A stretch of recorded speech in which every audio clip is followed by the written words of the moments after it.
Hello সবাইকে। আজকে শনিবারে অনেক মেনু করেছি। আজকে নিরামিষ।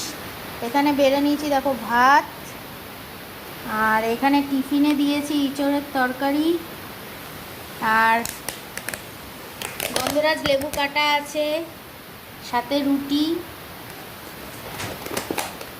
আর এখানে হচ্ছে পেঁপে কাটা আছে, এগুলো যাবে টিফিনে। রান্না আজকে হয়েছে আলু দিয়ে ইঁচড়ের তরকারি, আর এখানে করেছি সব নিরামিষ সবজি দিয়ে একটা তরকারি। এখানে করেছি